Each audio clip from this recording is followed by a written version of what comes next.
It's time to pack up your Legos and go home because Lego Dimensions is dead.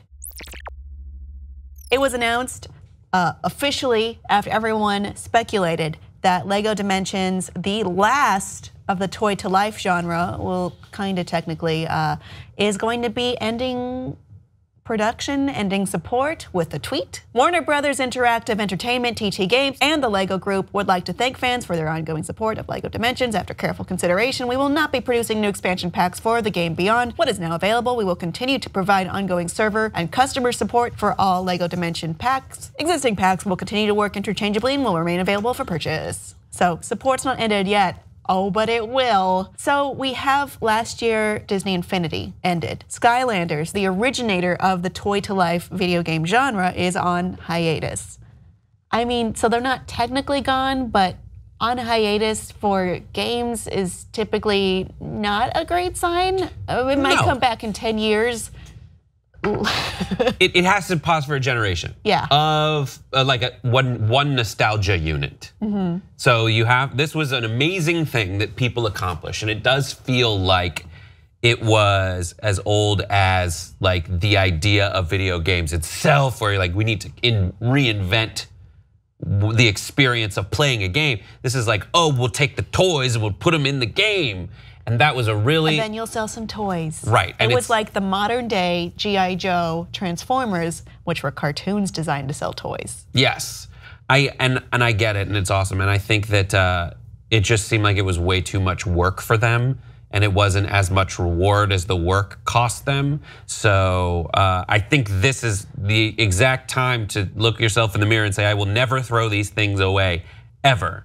Because it's going to be worth something, because it was such a specific time in video game creation. I think they're at least cute. I mean, you can't play with them like normal Legos as well, because a lot of them are mounted to a base. But there's Marty McFly and the DeLorean Time Machine. That's a cool set. I think with the right partner, these could be great wedding cake toppers, but that's all I can think of what to do with them.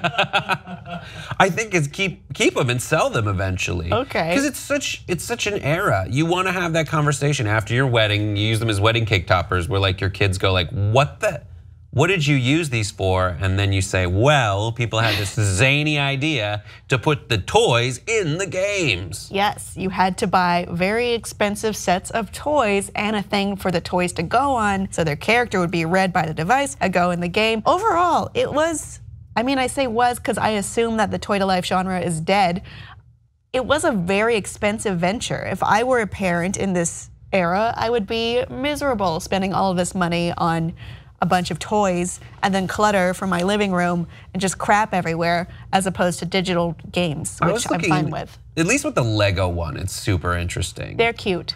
They're super cute, and Lego is just a fascinating family of licensing agreements where you ask yourself, how can you have Marvel Cinematic Universe Marvel and DC that doesn't bleed over in movies, like if it's a Marvel movie or a DC movie, but Lego seems to have signed all these contracts. They don't have Star Trek though. Without Star Trek, but whenever they do sign a contract, it's like, well, we own the Lego version of all of this, and we can do with it what we please, which has led to some really awesome stuff. And you know, from a Lego perspective, or from a game playing perspective, granted, it has to be like a Lego version of all these ideas, of all these intellectual properties, but you get to have your DC people face off against your Marvel people in a way that's super interesting. And then also add Doctor Who, why not? I love that aspect of it. It's sad that it's dead. Yeah, I mean, this is like an idea, and maybe the heyday of it was the Lego movie, when all of these things came together and the movie played like how kids play. I mean,